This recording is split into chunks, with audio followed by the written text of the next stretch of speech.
Hey guys, welcome to Rishi's Manchester United Warehouse. A bit of a late one. Um, I was a little sick for the last 2 or 3 days, and that's why this pre kind of stopped. My throat is still not 100%, but here to discuss a few things. Here to discuss a few things. You can see my condition. Liam Delap has just dubbed Manchester United for Chelsea, confirmed by David Ornstein and Fabrizio Romano, and a big bump for us because of two primary reasons. I think United were obsessed with the player, and on top of that, I think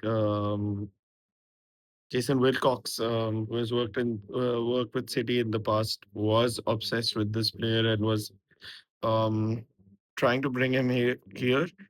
Couple that with Sir Jim's ever want of doing cheap transfers. Yeah, you might play them off as young transfers, but like cheap transfers. This could have been a deal done for 30 million pounds, and I think given the price of the other strikers in the market, the Manchester United hierarchy would be a little disappointed, right? Um, that is that is not my concern, to be honest.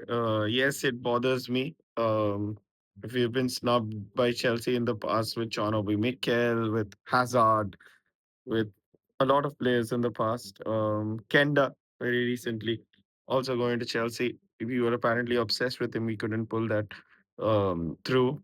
And yeah, I mean, you cannot take these bunch lightly. You cannot take these people lightly. Um, and United do that over and over again and pay the price. Um, so what I think right now is um,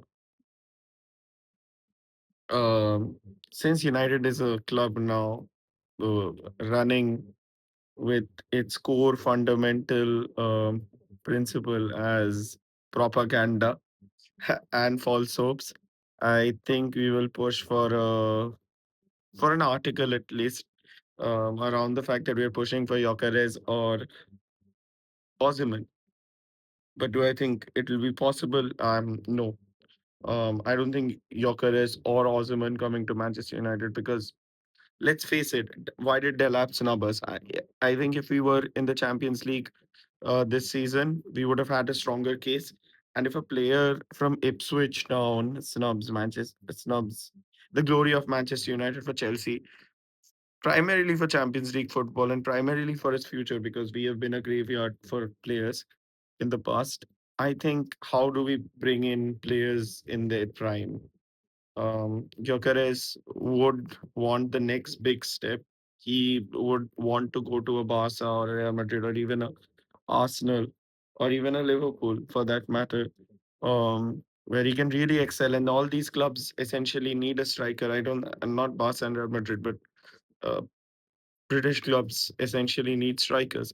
And with Ekitike, with Gyökeres, with Osimhen, even if the price is negotiated, we have clearly raised enough money in Malaysia and India and all these places.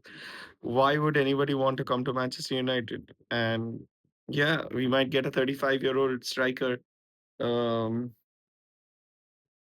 come July end or August, and that is a bit disheartening in my opinion. Yes, we need a experienced striker, but yeah, I mean, what can you do, right? Another name that is floating around a lot is John Philip Mateta, and he's a Crystal Palace striker. He's physical, but 13 goals in the Premier League. Umbumo was another name tossed around, but I feel like he would be a 10 rather than a straight up 9, which we need. Yeah, so about Mateta, yes, he might join Manchester United, but that would be like a 50 million pound deal, 45, 50 million pound deal, and that is fairly expensive for a Premier League striker that has only scored 13 or 14 goals this the last season. I think, yeah, 14 goals is a lot more than any player. a lot more than any of our players. But Crystal Palace striker John Philip Mateta would not be my ideal signing at Manchester United this summer. Um, I think the only way to uh, gain some faith back, again, I'll reiterate this point, would be to get in Gyökeres or Ekitike or Sesko. But Ekitike and Sesko are probably going to Arsenal and Liverpool. So Gyökeres is like the only option, and he'd be a 65 million pound option, 70 million maybe. And will he be worth that amount of money? Yes, he has amazing stats. But I have been skeptical about Gyökeres. A lot of people hype him up 55 goals and 51 goals in 55 games or whatever that bullish stat is. And yes, people like Rory on YouTube exist. People that said that Haaland would struggle to score 15 goals, and we know how that turned around. But Gyökeres, I feel he's a player who has played in the Portuguese league. Yes, he scored a few goals in Europe, but he shows a lot of traits that are similar to the profile of players that we have. Yes, he's not very good when a team is sitting back. And yeah, that observation has been made by a lot of sports analysts, especially in this community, in the Indian community and elsewhere.